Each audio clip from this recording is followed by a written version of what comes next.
Hello, welcome back to the channel, and this is a channel where we give you reviews, playthroughs, unboxings, and we generally like to talk a load of bollocks about tabletop gaming in general. And in this video we're going to continue to count down our top 100 board games of all time. This is numbers 30 down to 21. Fear not, after this there's only going to be 2 more segments and then it will be Christmas Day. Then you can stop watching this bullshit and fuck yourself up by eating too much and drinking too much booze, right? That is if you survive that long. So remember, if you're new here, then consider subscribing, hit the like button and all that YouTube bullshit. See you after this.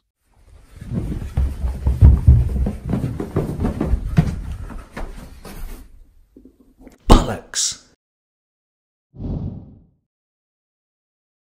So number 30 on this list of our top 100 board games of all time is a worker placement game called The Lost Ruins of Arnak. In this game, you will be placing your workers out on a board as you do, and you will be trying to gather resources that will allow you to go on missions to kill monsters and progress up a load of tracks that will give you victory points that will allow you to win the game. This is described as a Lords of Waterdeep killer. I wouldn't go that far. It does share similar attributes, right? This was made infinitely better with the first expansion, where each player was given a role and each role had a unique special ability. We haven't played the second expansion because I'm told it sort of focuses on a solo mode, which I don't really play that often. Does The Lost Ruins of Arnak break any new ground? No, it doesn't really, but it just improves upon the groundwork that has been laid with games that came before it. Yeah, okay, it's a little bit abstract here, and if you don't like these sort of worker placement Euro games, then you ain't gonna like this one. But Lost Ruins of Arnak does give you enough improvement on the genre to bump it ahead of Lords of Waterdeep and games that are like that, yeah. Number 29 on this list is a game called Orleans. This is a bag building game where you'll be taking different workers out on the board. You'll be arranging them on your player mat, and then you'll be taking actions based on where you put them. You might want to run around visiting loads of cities to get cheese, right? And essentially what you'll be doing, you'll be moving your markers up on a series of tracks that will give you loads of different bonuses, yeah? The artwork in Orleans is really, really nice. It's in the same vein as Twilight. It's got that old medieval style artwork that is reminiscent of the days before people invented caffeine, yeah? So Orleans really hasn't been bettered in the realms of bag building Euro games, yeah? And coupled with the fantastic artwork, it does end up being more thematic than your average Euro game. We like this so much we blinged it out with the deluxe counters. So we got wooden counters instead of cardboard, but it doesn't really matter because Orleans is one of the best bag building games that you can get today, yeah?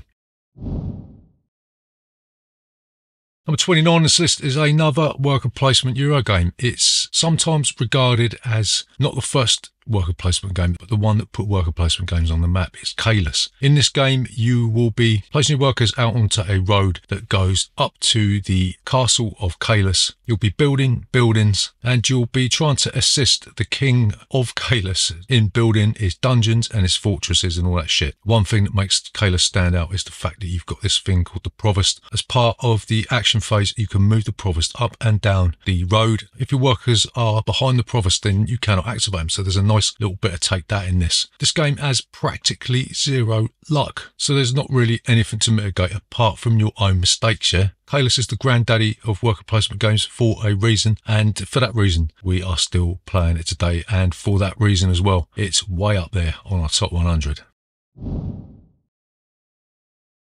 Number 27 on this list is another game by John D. Clare. It's Space Base. In this game, you'll be rolling dice, and then dependent on the roll of the dice, you will activate a card that is in your tableau, right? This is a Machikoro style game where the dice dictate what actions you can take. The thing that differentiates this between Machikoro is that you can stack different cards' actions on top of each other. So if you activate, say, the card that's above number 7 and you buy another card, you can stick it in that spot, and then on your turn, or maybe another player's turn, both those cards will activate. Space Base is another one of them games that takes an idea that's already been implemented and turns it into something else, yeah? Space Base is utterly compelling. There's a couple of expansions for this. One that adds a campaign, something to do with Pluto, not the Disney dog, right? But probably the planet that's no longer a planet. Really, this sort of destroyed Machikoro for us, because Machikoro, even though it's a tiny game with a couple of dice and cards, it went on for too long. Space Base is over before you know it. You just want to keep playing it as the game ends, yeah? John Declare has a load of belters added to his resume, and Space Base is definitely one of them. So number 26 is another Euro game. It's an area control game. It's called the granddaddy of area control games, in the same way that Caylus is called the granddaddy of worker placement games. It's El Grande. In El Grande, you will be pushing your cubes around a map to take control of different areas so that you're in the best position to get the most points during the scoring phase, yeah? You've also got this castle that you can lob cubes in, adds an unknown quantity to the scoring. It's very, very simple to learn. You're going to play some cards that will allow you to move cubes from your provinces into your supply. You'll choose another action card that will allow you to do something. El Grande has finally got a reasonably priced reprint. We're not going to bother with that because we don't generally buy games that we already own. But if you don't own El Grande, if you've been struggling to find a copy of this for the last few years, or maybe you're just fed up with those German paste-ups that you got in the box, then purchasing the new edition of El Grande is essentially a no-brainer. And the only reason that you shouldn't pick this up is because you haven't got a fucking brain. Number 25 on this list is a game by one of our favourite designers of all time, Paolo Mori. It's Dogs of War. In Dogs of War, you will be taking on the role of a middleman between a number of royal houses and different types of army units. You'll be pledging the allegiance of your units to a different royal house, but then you can break that allegiance and switch allegiance to another royal house, yeah? This is essentially like a tug of war game, so dependent on what units you commit to what battle, you'll be moving your influence up and down, and then the player who has the most influence will get to take a reward that will generally allow them to get more points, yeah? Dogs of War is one of the most overproduced games that you can imagine. Cormany or not made some stunning miniatures for this. It's completely unnecessary, but the fact that they're in there makes the game a lot better, yeah? As with a lot of Paolo Mori games, it's completely and utterly batshit simple. Just going to be playing a card, assigning some units, and then taking a reward if you're lucky. Is Dogs of War a war game? Not really, but it's one of the best back and forth games that you can get today, right? Number 24 on this list is a racing game that is so stripped back. There's literally nothing there. It's Ave Caesar. In this game, you'll be taking control of a Charlton Heston type character, running around a Circus Maximus in a chariot, trying to cross the finish line first after 3 laps. The only thing is, you will have to go up Caesar's alley and toss a coin at Caesar, right? Shouting Ave Caesar. You'll do this by playing different number cards from your hand, and you'll move that number of spaces. The thing that makes Ave Caesar great is that you cannot play a 6 when you're in the lead, and secondly, there are choke points on the board which only one player can occupy. So if you're behind that choke point and all you've got is high numbered cards, then you can't move that turn, yeah? I love Ave Caesar. I love these really, really simple games that dispense with all of the complexity and all of the bullshit. And sometimes you just want to live a simple life. Playing Ave Caesar is like saying goodbye to the world, fucking off into the wilderness and living in a fucking cave, yeah? It was recently reprinted by Dice Tree Games. It's probably the definitive version if you are looking for it, but the only problem with that is that the board is a lot smaller than the Ravensburger copy, so it's a bit of a toss-up as to which one you should get. But Ave Caesar is, for us, the best racing game ever made. Number 23 on this list is a game by Antoine Bowser. It's been our top 10 for the last, well, since we started doing these lists, yeah, but it's dropped down because other games are better than this. Fucking shit, right? Duh. It's Seven Wonders. This is a civilization building game that only takes about 30 minutes to play. You'll be drafting a few cards and then you'll be playing these cards from your hands to get resources, increase the strength of your military, or maybe you'll use them to build your wonder. The fact that Seven Wonders can condense an epic civilization building game down to 30 minutes or less is nothing short of astonishing. And it really does feel like you are constructing an ancient civilization, right? There's 1,000,000,001 expansions for this, like the Leaders expansion that adds leaders, the Cities expansion that adds cities, the Armada that adds boats, and there was a pointless second edition for this. It just meant that the compatibility between the two editions was completely fucked up. So if you had the first edition, it was very difficult to mix any of the second edition expansions due to changing card backs. It's another one of them fucking cash grabs where they make a second edition and there was literally no point in doing that. The Seven Wonders is an absolutely fantastic game. It's a game that we will never stop playing, and due to the amount of expansions available for it, we're never going to grow tired of it, and it's probably Antoine Bowser's best game, right?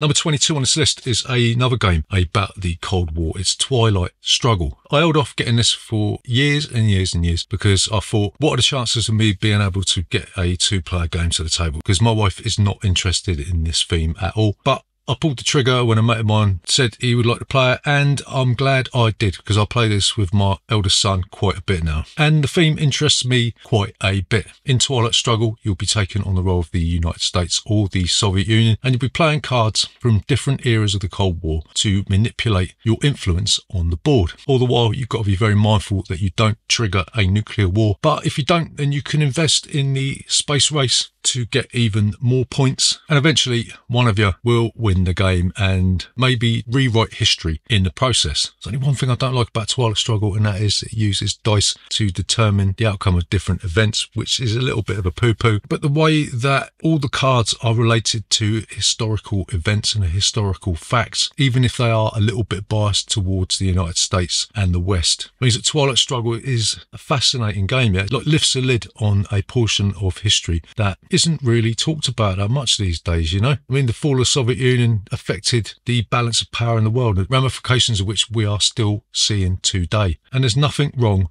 with there being a little bit of balanced history in the board gaming industry, is there?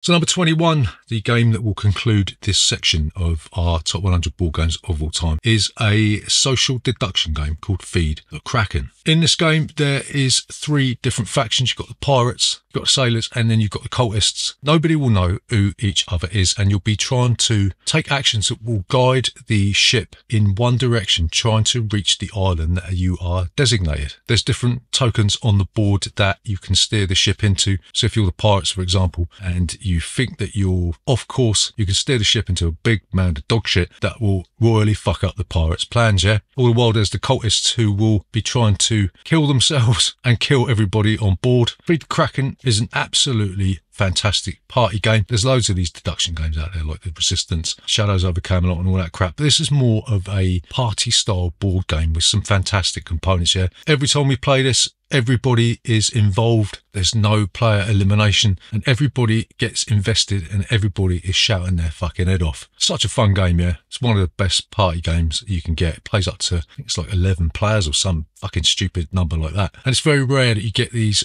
higher player count games where everybody is active at the same time. Feed the Kraken is highly recommended, and if you can find it and you've got a large number of people, especially at your Christmas piss up, this should be a game that you pull out instead of your penis. So there you go, that concludes the current portion of our top 100 board games of all time. That was numbers 30 down to 21. Come back for the last 2 episodes where these games start to get really fucking good, or bad if you don't really share my taste in board games. But do I give a flying fuck about that? No, I don't. Please, I'm begging you, don't die between now and the next couple of days, because you will miss out on one of the best board gaming videos ever made by a human being in the universe ever. And until then, we'll see you next time.